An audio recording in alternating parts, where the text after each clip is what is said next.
नमस्कार, देशोन्नतीमध्ये मी ऐश्वर्या शिंदे आपलं स्वागत करते। बघूया प्रदेशच्या आजच्या टॉप 10 बातम्या।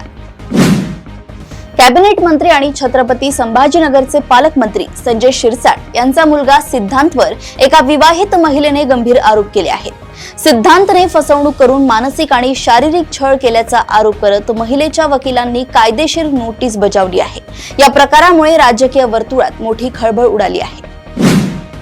वैष्णवी हगवणे प्रकरणात अटक करण्यात आरोपींमध्ये काँग्रेसचे आमदार वीरकुमार पाटील यांचा मुलगा आहे। गेल्या कार्यकाळापर्यंत काँग्रेसचे आमदार होते। 28 वर्षे काँग्रेसचे आमदार राहिलेले वीरकुमार पाटील हे ऊर्जा मंत्री देखील होते। वैष्णवी हुंडाबळी प्रकरणी गुन्हा दाखल झालेले सासरे राजेंद्र हगवणे आणि दीर सुशील हगवणे फरार असताना त्यांना मदत करणाऱ्या 5 आरोपींना आज कोर्टात हजर केलं जाणार आहे। त्यामध्ये कर्नाटक राज्याचे काँग्रेसचे माजी मंत्री वीरकुमार पाटील यांचा मुलगा प्रीतम याचाही समावेश असणार आहे।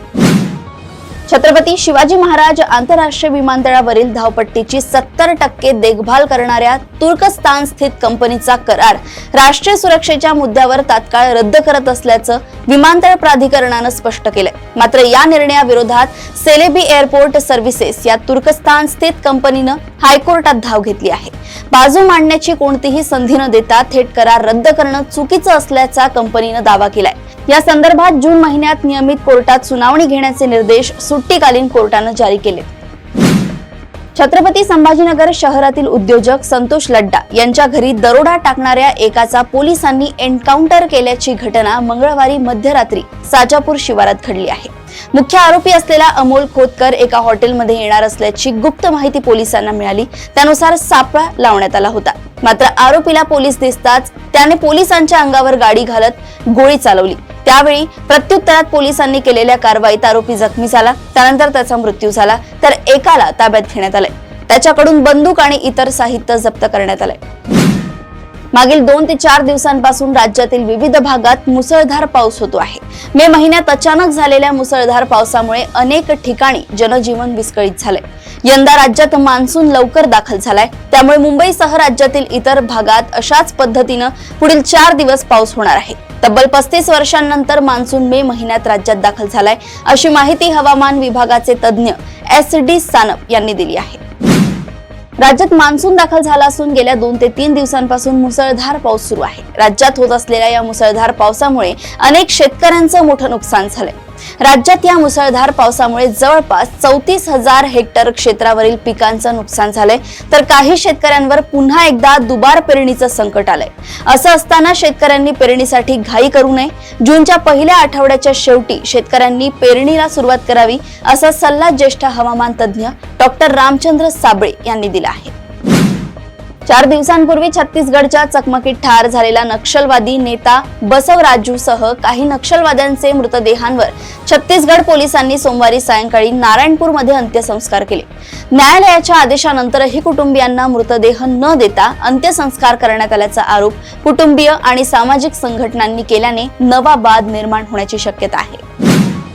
लोणावळ्यात देवदर्शनासाठी गेलेल्या गुहागरच्या एका व्यक्तीचा खून झालाय। गुहागर मधील कमलेश धोपावकर हे लोणावळ्यात एकविरा देवीच्या दर्शनासाठी गेले होते।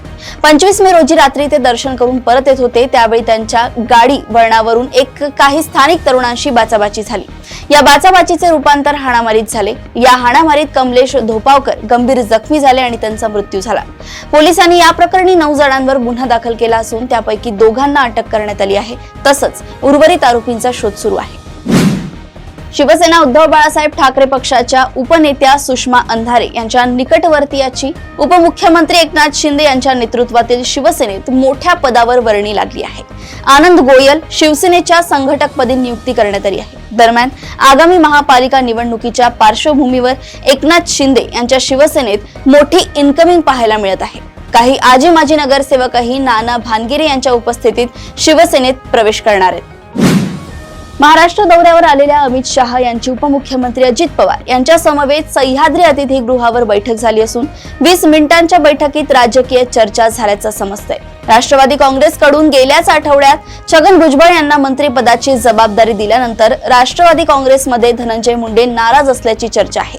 त्याच पार्श्वभूमीवर या बैठकीकडे राजकीय नजरा लागल्या असून 2 नेत्यांमध्ये आगामी स्थानिक स्वराज्य संस्थांच्या निवडणुकांच्या अनुषंगाने चर्चा झाल्याची शक्यता नाकारता येत नाही। प्रदेशातील अशाच टॉप 10 बातम्या जाणून घेण्यासाठी बघत रहा देशोन्नती। नमस्कार।